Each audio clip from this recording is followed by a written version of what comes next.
नमस्कार मित्रों, स्वागत है आपके अपने परिवार टीसीएस पाठशाला में। मैं धर्मेंद्र कुमार स्वागत करता हूं। दोस्तों, पिछली क्लास में हम लोगों ने भारत की नदियां शुरुआत किया था और उसमें हम लोगों ने ये देखा था कि वास्तव में सिंधु नदी तंत्र क्या है, इसकी कौन कौन सी सहायक नदियां होती हैं, इसके बारे में हम लोगों ने संपूर्ण चर्चा कर लिया है। आज की क्लास में हम लोग शुरुआत करेंगे ब्रह्मपुत्र नदी तंत्र और ब्रह्मपुत्र नदी को मैप के साथ बहुत ही ज्यादा डिटेल में पढ़ेंगे। ठीक है, एक बार यदि आप ब्रह्मपुत्र नदी तंत्र को पढ़ लेते हो तो यहां से एक भी प्रश्न आपके बाहर नहीं जाएंगे। ठीक है, तो चलिए हम लोग शुरू करते हैं ब्रह्मपुत्र नदी तंत्र। कौन सी नदी है? तो आज हम लोग पढ़ेंगे ब्रह्मपुत्र नदी तंत्र। कौन सी? तो आज हम लोग पढ़ेंगे ब्रह्मपुत्र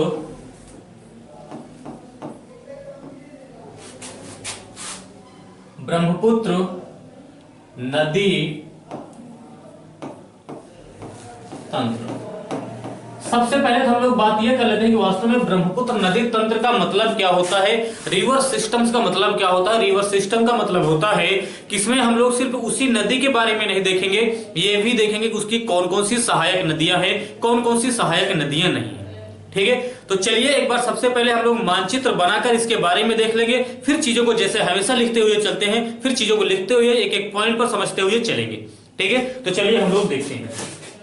सबसे पहले हम लोग मानचित्र एक बना लेते हैं और मानचित्र जो बनाएंगे बिल्कुल यहां से बनाना शुरू करेंगे, इस वाले क्षेत्र से। ये वाले क्षेत्र से मान लेते हैं कि एक मानचित्र हम लोग बनाना शुरू करते हैं ये, और ये वाला सिक्किम वाला क्षेत्र है, ये वाला भूटान वाला क्षेत्र है। भूटान के आगे जाओगे तो आपको एक ये अरुणाचल वाला क्षेत्र है, अरुणाचल प्रदेश के बाद नागालैंड, मणिपुर है, उसके बाद ये वाला मिजोरम वाला क्षेत्र, और मिजोरम के बाद ये वाला ये मिजोरम हो गया, उसके बाद ये वाला त्रिपुरा वाला क्षेत्र है, और त्रिपुरा के बाद ये पूरा का पूरा चला आएगा यहाँ पर ये ऐसे, और ये पूरा का पूरा ये ऐसे चला आएगा। आपको मैप के बारे में सामान्य सी जानकारी कम से कम होना चाहिए कि कहां पर कौन कौन से राज्य हैं, कहां पर कौन कौन से राज्य नहीं है। यदि आपको यह भी नहीं पता है कि भारत में कौन से राज्य कहां पर हैं, कौन से राज्य नहीं है, तब नदियां थोड़ा सा समझने में आएगी समस्या। इसके लिए आप कम से कम पहली एवं दूसरी वीडियो जरूर देख लेना, जिसमें आपको यह बताया गया है कि भारत के कौन कौन से राज्य कहां पर हैं। ठीक है, तो चलिए देखते हैं। ध्यान देना, यहां पर इस वाले भाग में बात किया जाए तो यहां पर इस वाले भाग में यहां पर यह अरुणाचल प्रदेश है, उसके बाद ये वाला नागालैंड है, नागालैंड के बाद ये वाला मणिपुर है, और उसके बाद ये वाला भाग कौन सा है तो हम लोग कहेंगे ये वाला मिजोरम है, और ये वाला त्रिपुरा है। और इसके बीच में देखा जाए तो यहाँ पर ये वाला भाग कौन सा है तो हम लोग कहेंगे ये वाला मेघालय वाला भाग है, और इधर ये वाला भाग इधर देखा जाए तो पश्चिम बंगाल पड़ जाता है, ये सिक्किम पड़ जाता है, और ये असम वाला क्षेत्र है। ठीक है, तो चलिए इसी में हम लोग नदियों के बारे में बात करते हैं। तो ध्यान दीजिएगा, कल आपको पहले ही बता, हालांकि कल भी बताया गया है और पहले भी बताया गया कि यहाँ पर देखा जाए तो यहीं पर एक पर्वत है, और इस पर्वत का नाम क्या है तो हम लोग कहेंगे इसी पर्वत का नाम है कैलाश पर्वत। कौन सा पर्वत है तो हम लोग कहेंगे इसी का नाम है कैलाश पर्वत। और इसी कैलाश पर्वत पर ही एक झील है, मानसरोवर झील, और इस मानसरोवर झील में भी देखा जाए तो जहां से मानसरोवर झील की उत्पत्ति होती है, मानसरोवर झील जो है वह यहीं पर एक स्थान है जिसका नाम क्या है, जिसका नाम है आंगसी ग्लेशियर। क्या नाम है तो हम लोग कहेंगे एक स्थान है जिसका नाम है आंगसी ग्लेशियर। क्या नाम है तो हम लोग कहेंगे इसका नाम है आंगसी ग्लेशियर। आंगसी ग्लेशियर भी कह सकते हैं, और क्या कह सकते हैं तो यहीं पर क्या है तो हम लोग कहेंगे यहीं पर है मानसरोवर झील। क्या है तो हम लोग कहेंगे यहीं पर है मानसरोवर झील। कुछ भी विकल्प में आपको मिल सकता है। यहीं पर क्या है तो हम लोग कहेंगे यहीं पर है मानसरोवर झील। ठीक है, यहीं पर है मानसरोवर झील। यहीं पर क्या है तो हम लोग कहेंगे यहीं पर मानसरोवर झील है। चलिए इसको थोड़ा सा हम लोग इसको इधर कर देते हैं, ठीक है ना। चलिए यहीं पर क्या है मानसरोवर झील है, और इसी मानसरोवर झील वाले क्षेत्र से ही देखा जाए तो एक नदी का उद्गम होता है, और उस नदी का नाम क्या है, इसी नदी का नाम है ब्रह्मपुत्र नदी। और ये नदी बिल्कुल ये ऐसे आती है, यहां पर ये पूरा का पूरा ये ऐसे आती है, और ये ऐसे। थोड़ा सा एक मिनट, हम लोग यहां से ये नदी आती है, ये ऐसे, और ये यहाँ पर थोड़ा से ऐसे जाती है, उसके बाद ये ऐसे यू टर्न लेती है, ये बिल्कुल ऐसे, और ये पूरा का पूरा ये ऐसे जाती है, ठीक है ना। और ये ऐसे प्रवाहित होते हुए ये पूरा का पूरा यहाँ से लेकर ये इधर से ये ऐसे चली जाती है, ये ऐसे, ठीक है ना। और इधर से बात करें तो हम लोग जानते हैं इधर से ही एक नदी आती है, और उस नदी का नाम क्या है तो उस नदी का नाम है, ध्यान देना, यहां से एक नदी आती है और ये एक इधर चली जाती है, ये ऐसे चली जाती है, और इधर से एक इसकी सहायक चली जाती है, ये ऐसे, और यहीं पर ये वाली नदी जो होती है ये नदी मिल जाती है। ठीक है ना। इस नदी के नाम की बात कर लेते हैं, तो सबसे पहले इस नदी के नाम की बात कर लेते हैं। तो इसे क्या कहा जाता है, तो इसे कहा जाता है गंगा नदी। और गंगा नदी जब यहाँ पर विभाजित हो जाती है तो इस वाले भाग को क्या कहा जाता है, तो इसी को कहा जाता है हुगली नदी। क्या कहा जाता है, तो हम लोग कहेंगे इसी को कहा जाता है हुगली नदी। और ये वाला भाग जो इधर चला जाता है गंगा नदी का भाग, इसी को क्या कहा जाता है, तो हम लोग कहेंगे इसी को कहा जाता है पद्मा नदी। क्या कहा जाता है, तो इसी को कहा जाता है पद्मा नदी। और यहीं पर देखा जाए तो ये नदियां जो होती हैं मिलकर क्या करती हैं, एक डेल्टा बनाती हैं। क्या करती हैं, तो हम लोग कहेंगे यही नदियां जो होती हैं मिलकर यहाँ पर क्या करती हैं, यहीं पर डेल्टा बनाती हैं। और इस नदी का डेल्टा का नाम क्या है, तो हम लोग कहेंगे इस डेल्टा का नाम है सुंदरवन का डेल्टा। क्या है, तो हम लोग कहेंगे इसका नाम है सुंदरवन का डेल्टा। सुंदरवन डेल्टा है और यह विश्व का सबसे बड़ा डेल्टा है। हम लोग यहाँ पर आएंगे, बस अभी मैप में समझिएगा बस। ठीक है। और इधर बात किया जाए, मतलब इसकी उत्पत्ति हो गई यहां से यहां तक, ये ऐसे आई यहां तक, इसका ये मार्ग हो गया। अब ध्यान से समझना आगे हम लोग बात करें तो ध्यान दीजिएगा, इधर से एक नदी आती है और इस नदी का नाम क्या है, इधर से एक नदी आती है, ये बिल्कुल ऐसे, ठीक है ना, ये बिल्कुल ये एक नदी आती है, ये और ये पूरा का पूरा ये ऐसे आती है, और उसके बाद यहीं पर इसमें ये मिल जाती है। और इस नदी का नाम है, तो इस नदी का नाम है यरलुंग जंगपो। क्या नाम है, इसका नाम है यरलुंग जंगपो नाम है। क्या नाम है, इसी का नाम है यरलुंग जंगपो। इसको मैं थोड़ा सा अब कहो तो हटा दिया जाए, चलो इसको मैं बिल्कुल वहां पर कर देता हूं। इसका नाम क्या है, यरलुंग जंगपो नदी है, ये पूरा का पूरा ये हो गई नदी। और उसके बाद ये जाकर इसी ब्रह्मपुत्र में मिल जाती है। लेकिन ध्यान से समझना, यहाँ पर इस वाली नदी को क्या कहा जाता है, तो इस वाली नदी को यहाँ पर कहा जाता है सांगपो। क्या कहा जाता है, इसी को कहा जाता है सांगपो नदी कहा जाता है। क्या कहा जाता है, सांगपो कहा जाता है। और भारत के इस वाले भाग में जहां पर पहुंचती है तो यहीं पर एक दर्रा है, ये एक दर्रा है जिसका नाम क्या है, जिसका नाम है यांग्याप दर्रा। यांग्याप दर्रा है, इसी यांग्याप दर्रे के माध्यम से ये नदी भारत में प्रवेश करती है। और जब भारत में प्रवेश करती है तो इसी को यहाँ पर क्या कहा जाता है, इसी को यहाँ पर कहा जाता है दिहांग नदी। क्या कहा जाता है, तो हम लोग कहेंगे इसी को यहाँ पर कहा जाता है दिहांग नदी। और दिहांग नदी है जब असम में पहुंचती है तो असम वाले क्षेत्र में ही क्या कहा जाता है, असम वाले क्षेत्र में ही कहा जाता है ब्रह्मपुत्र नदी। क्या कहा जाता है, तो हम लोग कहेंगे इसी को यहाँ पर कहा जाता है ब्रह्मपुत्र नदी। और यहाँ पर देखा जाए तो असम का एक क्षेत्र है जिसका नाम क्या है, जिसका नाम है धुबरी।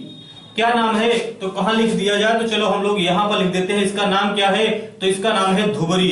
चलिए हम लोग सिर्फ डी लिख देते हैं और एच लिख देते हैं। और डी एच का मतलब क्या हो जाएगा, तो हम लोग यहाँ पर लिख देते हैं डी एच का मतलब क्या है, तो हम लोग कहेंगे डी एच का मतलब है धुबरी। और डी एच का मतलब है धुबरी। यही धुबरी नामक स्थान से ये क्या करती है, बांग्लादेश में प्रवेश कर जाती है। और जब बांग्लादेश में प्रवेश कर जाती है तो इसी को यहाँ पर किस नाम से जाना जाता है, तो यहाँ पर इसी को कहा जाता है जमुना। क्या कहा जाता है, इसी को कहा जाता है जमुना। जब जमुना यहाँ पर मिल जाती है तो इधर से एक और नदी आती है और इस नदी का नाम क्या होता है, तो इस नदी का नाम होता है मेघना। हालांकि बड़ी नदी है, ठीक है ना। इस नदी का नाम क्या होता है, तो इस नदी का नाम होता है मेघना। और जब ये पूरा का पूरा मिल जाता है तो इसे क्या कहा जाता है, तो इसे कहा जाता है मेघना नदी। क्या कहा जाता है, तो इसे कहा जाता है मेघना नदी। ठीक है। चलिए अब हम लोग थोड़ा सा आगे बढ़ते हैं, इसके नदियों की सहायक की बात कर लेते हैं। अभी सिर्फ ये समझो कि मैप आपको कैसे कैसे बनाना है, चीजों को दिमाग में सेट करने का प्रयास करो बस। इसकी उत्पत्ति यहां से हुई है, ऐसे ऐसे आया, यहाँ पर बिल्कुल हेयर पिन के तरह से यूटर्न लेते हुए फिर ये अरुणाचल प्रदेश में पहुंचती है। अरुणाचल प्रदेश में दिहांग के नाम से जाना जाता है। और फिर ये आती है असम में, असम को असम में ब्रह्मपुत्र के नाम से जाना जाता है। और असम के धुबरी नामक स्थान से बांग्लादेश में प्रवेश कर जाती है, जहां पर इसे जमुना के नाम से जाना जाता है। और फिर वही आगे बढ़ती है तो गंगा की वितरिका जो होती है, वितरिका का मतलब जो विभाजन, पद्मा आती है, पद्मा से मिल जाती है। जब आगे बढ़ती है तो मेघना नदी मिल जाती है। और मेघना की मिलने के बाद इसी को क्या कहा जाता है, तो इसी को कहा जाता है मेघना नदी। ध्यान से समझना, अपने दिमाग में मैं बोल रहा हूं, यहाँ पर आप इसके उत्तर दीजिएगा। जैसे ये कहा जाए कि ब्रह्मपुत्र नदी का उद्गम कहां से होता है, तो हम लोग कहेंगे यांगसी ग्लेशियर से होता है। यदि आगे बात किया जाए तिब्बत वाले क्षेत्र में क्या कहा जाता है, तो कहोगे सांगपो कहा जाता है। भारत में किस दर्रे के माध्यम से प्रवेश करती है, तो किस दर्रे के माध्यम से, कहोगे कि यांग्याप दर्रे के नाम से यांग्याप दर्रे के माध्यम से प्रवेश करती है। अरुणाचल प्रदेश में इसी को किस नाम से जाना जाता है, तो हम लोग कहेंगे दिहांग के नाम से जाना जाता है। असम में किस नाम से जाना जाता है, तो असम में हम लोग कहेंगे इसी को ब्रह्मपुत्र के नाम से जाना जाता है। बांग्लादेश में किस नाम से जाना जाता है, तो हम लोग कहेंगे बांग्लादेश में इसी को जमुना के नाम से जाना जाता है। ठीक है, और यही फिर आगे आके बंगाल की खाड़ी में अपना मुहाना बनाती है और विश्व के सबसे बड़े डेल्टा सुंदरवन के डेल्टा का भी निर्माण करती है। ठीक है, रिवीजन हुआ। चलिए हम लोग आगे देखते हैं। इसी में हम लोग बात करें तो इसी में कई नदियां आके मिल जाती हैं। कौन कौन सी नदियां हम लोग ये देख लेते हैं। यहां से ये एक नदी आई, ये ऐसे, और यहां से ये एक नदी आई, ये ऐसे। ये कौन सी नदी है, तो ये एक नदी है जिसका नाम क्या है, जिसका नाम है दिबांग नदी। क्या नाम है, इस नदी का नाम है दिबांग नदी। इसका नाम है दिबांग नदी। और इस नदी का नाम क्या है, तो हम लोग कहेंगे इस नदी का नाम है लोहित नदी। क्या नाम है, इस नदी का नाम है लोहित नदी। और इसी लोहित नदी को ही क्या कहा जाता है, हम लोग कहेंगे इसी को खूनी नदी कहा जाता है। क्या कहा जाता है, तो हम लोग कहेंगे इसी को खूनी नदी भी कहा जाता है। खूनी नदी क्यों कहा जाता है, क्योंकि यहीं पर देखा जाए तो लाल अवसाद पाए जाते हैं, रेड सेडिमेंट पाए जाते हैं, इसलिए इसी को खूनी नदी भी कहा जाता है। और इसी लोहित नदी पर अभी हम लोग देखेंगे कि एक पुल बनाया गया है जिसे क्या कहा जाता है, भूपेन हजारिका पुल। ठीक है, चलिए यहां से हो गया दिबांग लोहित, उसके बाद फिर आओगे तो यहां से एक दिसांग, फिर एक आएगा धनसिरी, फिर इधर से एक केलांग, इधर से एक कपली। ये ऐसे नदियां जाके अपना इसमें मिल जाती है। तो सब के हम लोग नाम लिख लेते हैं। दिबांग हो गया, लोहित हो गया, उसके बाद ये कौन सी नदी है, तो हम लोग कहेंगे इस नदी का नाम क्या है। एक मिनट में अलग कलर से बनाता हूं ताकि बिल्कुल स्पष्ट रहे। सॉरी, एक मिनट। ठीक है ना, चलिए तो हम लोग इसको अलग कलर से बनाते हैं। दिबांग लोहित, ये हो गया दिसांग, दिबांग लोहित दिसांग। धनसिरी, ये हो गया केलांग, ये हो गया कपिली। ठीक है ना, अब हम लोग इसके नामांकरण कर लेते हैं। तो ध्यान देना, ये दिबांग लोहित, ये कौन सी है, ये है दिसांग। ये कौन सी नदी है, तो हम लोग कहेंगे इस नदी का नाम है धनसिरी। क्या नाम है, तो हम लोग कहेंगे इसका नाम है धनसिरी। और इस नदी का नाम क्या है, तो हम लोग कहेंगे इस नदी का नाम है केलांग। क्या नाम है, तो इसका नाम है, हम लोग कहेंगे केलांग नाम है। क्या नाम है, तो हम लोग कहेंगे केलांग नाम है। और इस नदी का नाम क्या है, तो हम लोग कहेंगे इस नदी का नाम है कपिली नदी। क्या है, तो हम लोग कहेंगे इसका नाम है कपिली नदी। ठीक है ना, यहां तक हुआ, हो गया। हम लोग इधर से देखते हैं, तो इधर से आओगे तो एक नदी आती है ऐसे, और ये आके यहाँ पर अपना मुहाना बनाती है। फिर देखा जाए तो इधर से एक नदी और आई, ये ऐसे। फिर कई नदियां आके यहाँ पर अपना ये क्या करेंगी, मुहाना बनाएंगी। इसके नामांकरण भी की भी हम लोग बात कर लेते हैं। तो ध्यान देना, यदि इसके नामांकरण की भी हम लोग बात करें तो ध्यान देना कौन कौन सी कहां पर कौन कौन सी नदी है, ध्यान से समझना। इसको हम लोग थोड़ा सा कर देते हैं, ये अब है सही। ठीक है ना, चलिए भाई, चलिए इसकी बात करें। ये कौन सी नदी है, तो ये कहेंगे हम लोग ये है सुबनसिरी नदी। ये कौन सी नदी है, तो ये है सुबनसिरी नदी। ये कौन सी है, सुबनसिरी नदी। ये कौन सी नदी है, ये है खेरकुटिया नदी। कहां पर क्या कर दें, सिर्फ के एच लिख देते हैं, खेरकुटिया नदी। ये कौन सी नदी है, ये है केमांग नदी, के एम लिख देता हूं। ये कौन सी नदी है, ये है मानस नदी। कौन सी नदी है, एक मिनट भाई रुक जाओ, हो जाएगा थोड़ा सा। ये चलिए फिर से हम लोग थोड़ा सा बना लेते हैं। ये कौन सी नदी है, तो हम लोग कहेंगे ये एक नदी है, और इस नदी का नाम क्या है, तो हम लोग कहेंगे इसी का नाम है सुबनसिरी नदी। सुबनसिरी नदी है। फिर कौन सी नदी है,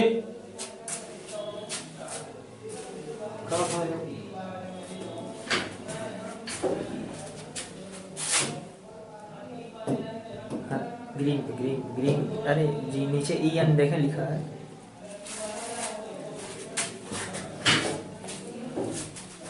चलिए, ये कौन सी नदी हो गई? ये हो गई सुबनसिरी नदी। सुबनसिरी के बाद आगे आओगे तो आपको यहाँ पर एक नदी और मिलेगी। इस नदी का नाम क्या है? तो इस नदी का नाम है खेरकुटिया नदी। हम लोग सिर्फ KH लिख देते हैं, और KH का मतलब क्या होता है? तो हम लोग कहेंगे इसका मतलब होता है खेरकुटिया। क्या होता है? तो हम लोग कहेंगे इसका नाम है खेरकुटिया है। फिर इधर थोड़ा सा आओगे तो यहाँ पर एक नदी और मिलेगी, और इस नदी का नाम क्या है? तो हम लोग कहेंगे इस नदी का नाम है केमांग नदी। तो मैं सिर्फ KM लिख देता हूं, और KM का मतलब क्या होगा? तो हम लोग कहेंगे केमांग नदी होगा। क्या होगा? तो हम लोग कहेंगे केमांग नदी होगा। फिर थोड़ा सा आगे आओगे तो यहीं पर एक नदी मिलेगी जिसका नाम क्या है? मानस नदी। तो मैं सिर्फ M लिख देता हूं, और M का मतलब क्या होगा? तो हम लोग कहेंगे ये है मानस नदी। कौन सी नदी है? ये है मानस नदी। और थोड़ा सा इधर आओगे तो इधर से एक नदी आती है, ये ऐसे, ठीक है ना? इधर से देखा जाए तो एक नदी आती है, और ये एक नदी आती है, ये ऐसे ये। और इस नदी का नाम क्या है? तो ध्यान देना, इस नदी का नाम है संकोश नदी। तो मैं सिर्फ S लिख देता हूं, और S का मतलब क्या होता है? तो हम लोग कहेंगे संकोश नदी है, और यह जो है भूटान की सबसे प्रमुख नदी है। और फिर इधर से आओगे तो इधर से एक नदी आती है, और इस नदी का नाम क्या है? तो इधर से एक नदी आती है, ये ऐसे। और इस नदी का नाम क्या है? तो हम लोग कहेंगे इस नदी का नाम है तीस्ता नदी। कौन सी नदी है? तो हम लोग कहेंगे यह है तीस्ता नदी। और यह ब्रह्मपुत्र नदी के दाएं हाथ की सबसे पश्चिमी नदी है। और इसी की हम लोग बात करेंगे, इसी की एक सहायक नदी होती है जिसका नाम क्या है? जिसका नाम है रंगत नदी। यानी R लिख देता हूं, और R का मतलब क्या होता है? तो R का मतलब होता है रंगत नदी। क्या होता है? इसका मतलब होता है रंगित नदी। और यह जो है एक ऐसी नदी है, रंगित नदी एक ऐसी नदी है जो पूरे विश्व में क्षिप्तिकाओं के लिए फेमस है। यहाँ पर एक खेल होता है राफ्टिंग का, यानी यहीं पर राफ्टिंग खेल के लिए पूरे विश्व में फेमस है। तो ये जो भी बना है, ये पूरा का पूरा बना है ब्रह्मपुत्र नदी का मैप। अब इसी चीज को हम लोग थोड़ा सा लिखते हुए तब आगे बढ़ते हैं, ठीक है? चलिए देखते हैं। सबसे पहले यदि ब्रह्मपुत्र नदी की बात करें, सबसे पहले किसकी बात करें? तो हम लोग सबसे पहले ब्रह्मपुत्र नदी की बात करें। ब्रह्मपुत्र नदी की बात करें तो हम लोग कहेंगे इसका सबसे पहले देखा जाए उद्गम कहां पर होता है? तो हम लोग कहेंगे इसका उद्गम जो होता है वह कहां से होता है? आप लोग कमेंट बॉक्स के माध्यम से बताते भी रहिएगा कहां से होता है। तो हम लोग कहेंगे आंगसी ग्लेशियर। कहां से? तो हम लोग कहेंगे आंगसी ग्लेशियर से होता है। और क्या मिल सकता है? आंगसी ग्लेशियर नहीं मिलेगा तो इसी में आपको मिलेगा मानसरोवर। मानसरोवर भी मिल सकता है, इसका उद्गम मानसरोवर भी मिल सकता है। और ये भी नहीं मिलेगा तो क्या मिलेगा? तो हम लोग कहेंगे मिलेगा सीधा सीधा कैलाश पर्वत। क्या मिलेगा? तो हम लोग कहेंगे मिलेगा कैलाश पर्वत, ठीक है ना? क्या मिलेगा? तो हम लोग कहेंगे मिलेगा कैलाश पर्वत। साथ ही साथ अब इसी में हम लोग थोड़ा सा आगे देख लेते हैं कि इसका मार्ग क्या होता है। तो इसके मार्ग की बात करें तो ध्यान देना, इसका मार्ग हम लोग देख लेते हैं कि इसका मार्ग क्या होता है। तो हम लोग जानते हैं कि ये नदी जो है सबसे पहले कहां पर प्रवाहित होती है? तो सबसे पहले तिब्बत में प्रवाहित होती है। कहां पर? तो हम लोग कहेंगे तिब्बत में प्रवाहित होती है। और तिब्बत के बाद कहां पर प्रवाहित होती है? तो हम लोग कहेंगे भारत में प्रवाहित होती है। और भारत के बाद कहां पर प्रवाहित होती है? तो हम लोग कहेंगे बांग्लादेश में प्रवाहित होती है। कितने देशों में प्रवाहित होती है? कमेंट बॉक्स के माध्यम से बताइए। बांग्लादेश में प्रवाहित होती है। यानी इसका मार्ग की बात करें तो इसका मार्ग कैसा होगा? तो हम लोग कहेंगे तिब्बत से भारत में जाती है, और भारत के बाद ये बांग्लादेश में जाती है, और बांग्लादेश में जाने के बाद कहां पर जाके अपना मुहाना बना लेती है? तो BOB यानी बे ऑफ बंगाल, बंगाल की खाड़ी में अपना मुहाना बना लेती है। और तिब्बत में इसी को किस नाम से जाना जाता है? तो हम लोग कहेंगे इसी को सांगपो के नाम से जाना जाता है। तिब्बत में इसी को सांगपो के नाम से जाना जाता है। भारत में देखा जाए तो भारत में ये जो इंटर होता है वह भारत में देखा जाए तो सबसे पहले 2 राज्यों में प्रवाहित होती है। एक तो हो गया सबसे पहले अरुणाचल प्रदेश। कहां पर? तो सबसे पहले अरुणाचल प्रदेश में प्रवाहित होती है। और दूसरे नंबर पे कहां पर प्रवाहित होती है? तो हम लोग कहेंगे असम में प्रवाहित होती है। और अरुणाचल प्रदेश में देखा जाए तो अरुणाचल प्रदेश में इसी को क्या कहा जाता है? तो हम लोग कहेंगे अरुणाचल प्रदेश में इसी को कहा जाता है दिहांग। क्या कहा जाता है? तो हम लोग कहेंगे इसी को कहा जाता है दिहांग। साथ ही साथ असम में क्या कहा जाता है? तो हम लोग कहेंगे असम में इसी को कहा जाता है ब्रह्मपुत्र। क्या कहा जाता है? इसी को कहा जाता है ब्रह्मपुत्र। लेकिन अरुणाचल प्रदेश में देखा जाए तो यह नदी किसके माध्यम से प्रवेश करती है? तो हम लोग कहेंगे अरुणाचल प्रदेश में देखा जाए तो यांग्याप दर्रे से प्रवेश करती है। यांग्याप दर्रे से क्या करती है? तो यांग्याप दर्रे से क्या करती है? तो हम लोग कहेंगे प्रवेश करती है। क्या करती है? यांग्याप दर्रे से ये प्रवेश करती है। फिर आगे ध्यान दीजिएगा, यहीं पर देखा जाए तो एक द्वीप है जिसका नाम क्या है? जिसका नाम है माजुली द्वीप। और माजुली द्वीप कहां पर है? तो असम में है। तो हम लोग कहेंगे असम मतलब असम राज्य में ब्रह्मपुत्र नदी पर क्या है? तो विश्व का सबसे बड़ा क्या है? तो हम लोग कहेंगे विश्व का सबसे बड़ा क्या है? तो हम लोग कहेंगे नदीय द्वीप है। नदीय द्वीप है और इसका नाम क्या है? तो हम लोग कहेंगे इसका नाम है माजुली द्वीप। क्या है? तो हम लोग कहेंगे इसका नाम है माजुली द्वीप। और क्या है? तो हम लोग कहेंगे वास्तव में असम राज्य में ही एक और पुल है जिसका नाम क्या है? बोगीबिल पुल। क्या है? तो इसका नाम है बोगीबिल पुल। तो ये है बोगीबिल पुल है। कहां पर है? तो हम लोग कहेंगे ये है असम में। मतलब असम राज्य में है। किस नदी पर है? तो हम लोग कहेंगे ब्रह्मपुत्र नदी पर है।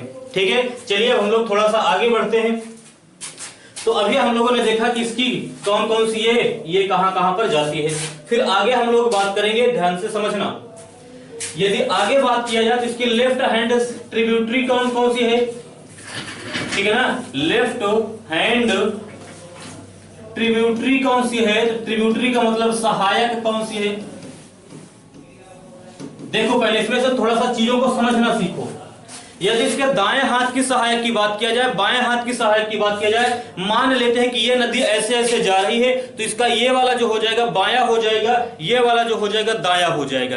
ठीक है, इसका मतलब इधर से जो नदियां मिलेंगी वो बाएं हाथ की सहायक होंगी, इधर से जो मिलेंगी वो दाएं हाथ की सहायक नदियां होंगी। ठीक है, तो चलिए हम लोग इसकी बात कर लेते हैं। लेफ्ट हैंड में कौन कौन सी हो जाएंगी सहायक? तो सबसे पहले हम लोग कहेंगे ये हो जाएगा दिबांग। कौन सी? दिबांग हो जाएगी। और कौन सी हो जाएगी? तो हम लोग कहेंगे लोहित हो जाएगी। दिबांग, लोहित। और कौन सी हो जाएंगी? तो हम लोग कहेंगे दिसांग हो जाएगी। दिबांग, लोहित, दिसांग। और कौन सी? तो हम लोग कहेंगे धनसिरी हो जाएगी। धनसिरी हो जाएगी। और कौन सी हो जाएगी? तो हम लोग कहेंगे केलांग हो जाएगी। और कौन सी हो जाएगी? तो हम लोग कहेंगे कपली हो जाएगी। कौन सी? कपली हो जाएगी। इससे में हम लोग यदि ये कहे लेफ्ट हैंड यानी सॉरी क्या कहेंगे? तो हम लोग कहेंगे राइट हैंड यानी दाएं हाथ की सहायक। दाएं हाथ की क्या कहेंगे? सहायक कहेंगे।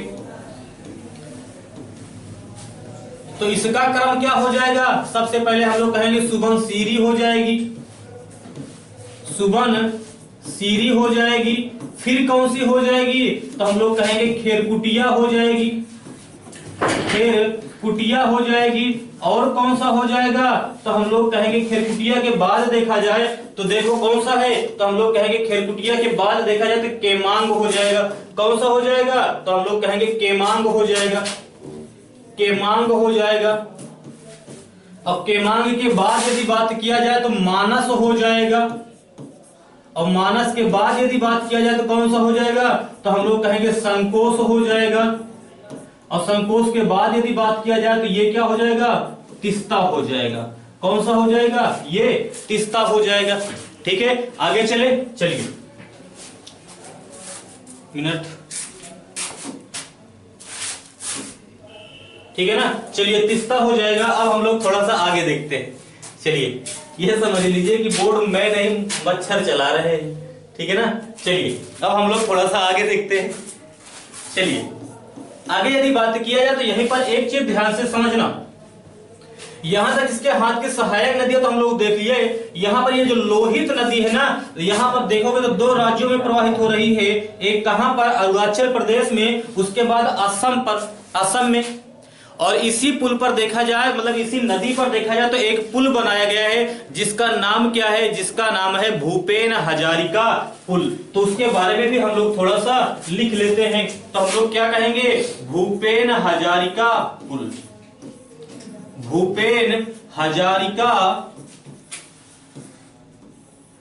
पुल की बात कर लेते हैं। तो यह है भूपेन हजारिका पुल। भूपेन हजारिका पुल की बात किया जाए तो किस नदी पर है, तो हम लोग कहेंगे लोहित नदी पर है, लोहित। और इसी को हम लोगों ने देखा था कि खूनी नदी भी कहा जाता है, लोहित अथवा खूनी नदी पर है।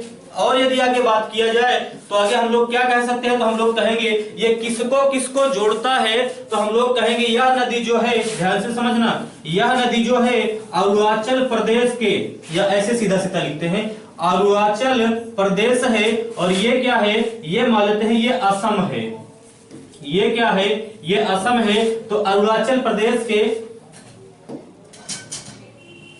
ये क्या करता है, ये अरुणाचल प्रदेश है। अरुणाचल प्रदेश में एक है, एक स्थान है जिसका नाम है ढोला, ठीक है ना। और एक स्थान है जिसका नाम क्या है, तो इसका नाम है सादिया। क्या है, ये है सादिया। और इसी को क्या करता है, तो हम लोग कहेंगे इसी को जोड़ता है। इसी को क्या करता है, तो इसी को हम लोग कहेंगे जोड़ता है। क्या करता है, तो इसी को हम लोग कहेंगे जोड़ता है। और इसकी क्या विशेषता है, तो हम लोग कहेंगे इसी को क्या कहा जाता है, तो हम लोग कहेंगे इसीलिए इसी को क्या कहा जाता है, तो इसी को कहा जाता है ढोला सादिया पुल भी कहा जाता है। क्या कहा जाता है, ढोला सादिया पुल भी कहा जाता है, ढोला सादिया पुल भी कहा जाता है। और इसकी क्या विशेषता है, तो हम लोग कहेंगे इसकी और क्या विशेषता है, तो ध्यान दीजिएगा, ये जो भूपेन हजारिका पुल है, यह भारत का सबसे लंबा रेलवे पुल है। क्या है, तो हम लोग कहेंगे यह भारत का सबसे लंबा, भारत का सबसे लंबा रेलवे पुल भी है, भारत का सबसे लंबा रेलवे पुल है। क्या है, भारत का सबसे लंबा रेलवे पुल है। इसको नोट कर लीजिए, फिर हम लोग थोड़ा सा आगे बढ़ते हैं, ठीक है। चलिए, यदि इसकी लंबाई की बात किया जाए तो हम लोग कहेंगे इसकी लंबाई कितनी है, तो 9.15 किलोमीटर है, ठीक है। चलिए, यहां पर सिर्फ इतना पूछा जाएगा भूपेन हजारिका पुल किस नदी पर है, किसको किसको जोड़ता है, तो सादिया, ढोला को सादिया से जोड़ता है, ठीक है। अभी तक हम लोगों ने क्या क्या पढ़ लिया, ध्यान से समझना। इसके बारे में हम लोगों ने पढ़ लिया, सुंदरवन के डेल्टा के बारे में पढ़ लिया। और सुंदरवन के डेल्टा की ही बात किया जाए तो ध्यान से समझना आगे, ये ब्रह्मपुत्र नदी पर यहां तक हम लोगों ने पढ़ लिया। अब एक पॉइंट सिर्फ और देख लेते हैं, कहानी हो जाएगी समाप्त। ये ब्रह्मपुत्र एवं ब्रह्मपुत्र नदी द्वारा क्या किया जाता है, तो हम लोग कहेंगे एक डेल्टा का निर्माण किया जाता है। और उस डेल्टा का नाम क्या है, सुंदरवन का डेल्टा, सुंदरवन डेल्टा का निर्माण किया जाता है। और इसकी क्या विशेषता है, तो हम लोग कहेंगे विश्व का सबसे बड़ा डेल्टा है, विश्व का सबसे बड़ा डेल्टा है। और इसकी क्या विशेषता है, तो हम लोग कहेंगे 1987 में, ध्यान देना, 1987 में इसे विश्व विरासत सूची में शामिल किया गया। किसमें, तो हम लोग कहेंगे 1987 में इसे विश्व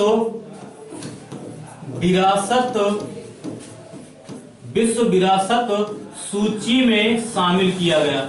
सूची में, तो हम लोग कहेंगे विश्व विरासत सूची में शामिल किया गया, ठीक है। तो ये पूरा का पूरा क्या है, तो हम लोग कहेंगे ये पूरा का पूरा है ब्रह्मपुत्र नदी तंत्र, ठीक है। तो चलिए हम लोग ब्रह्मपुत्र नदी को यहीं पर क्या करते हैं, यहीं पर करते हैं समाप्त। यदि इसकी लंबाई की बात किया जाए तो ध्यान देना, इसकी लंबाई कितनी है, तो हम लोग कहेंगे इसकी लंबाई लगभग है 2900 किलोमीटर, ठीक है। तो चलिए आज हम लोग ब्रह्मपुत्र नदी को यहीं पर समाप्त करते हैं। थोड़ा सा 1 मिनट में हम लोग रिवीजन कर लेते हैं कि यहाँ पर क्या क्या चीजें हैं, क्या क्या चीजें नहीं है। मैं यहाँ से प्रश्न पूछूंगा, आपको तुरंत कमेंट बॉक्स के माध्यम से, हो सके तो कमेंट बॉक्स के माध्यम से, अथवा तुरंत उच्चारण खुद करना, ठीक है। क्या क्या प्रश्न होंगे, ब्रह्मपुत्र नदी का उद्गम कहां से होता है, हम लोग कहेंगे यांसी ग्लेशियर, मानसरोवर झील अथवा कैलाश पर्वत से, पक्का। तिब्बत में इसे किस नाम से जाना जाता है? तो हम लोग कहेंगे सांगपो के नाम से जाना जाता है। अरुणाचल प्रदेश में किस नाम से जाना जाता है? तो हम लोग कहेंगे दिहांग के नाम से जाना जाता है। भारत में किस दर्रे के माध्यम से प्रवेश करती है? यांग्याप दर्रे के माध्यम से प्रवेश करती है। ब्रह्मपुत्र नदी को बांग्लादेश में किस नाम से जाना जाता है? तो हम लोग कहेंगे बांग्लादेश में देखा जाए तो इसी को जमुना के नाम से जाना जाता है। और अगर ये कहा जाए विश्व के सबसे बड़े डेल्टा सुंदरवन के डेल्टा का निर्माण किसके द्वारा किया जाता है? तो हम लोग कहेंगे ब्रह्मपुत्र एवं गंगा के द्वारा ही किया जाता है, अथवा ये भी कह सकते हैं मेघना एवं हुगली के द्वारा किया जाता है। साथ ही साथ खूनी नदी किसे कहा जाता है? तो हम लोग कहेंगे लोहित नदी को कहा जाता है। विश्व का सबसे बड़ा नदीय द्वीप जो है माजुली द्वीप कहां पर है? तो हम लोग कहेंगे ब्रह्मपुत्र नदी पर ही असम राज्य में स्थित है। और क्या कहेंगे भूपेन हजारिका पुल कहां पर है? तो हम लोग कहेंगे यह लोहित नदी पर बनाया गया है, ठीक है ना। और भारत का सबसे लंबा रेलवे पुल भी है। अगर ये कहा जाए बोगीबील पुल जो है किस राज्य में है? तो हम लोग कहेंगे असम राज्य में है। किस नदी पर है? तो हम लोग कहेंगे ब्रह्मपुत्र नदी पर है। ठीक है, तो आज यहीं पर समाप्त करते हैं, बाकी कल मिलेंगे तो कल इसी के आगे से पढ़ेंगे। धन्यवाद।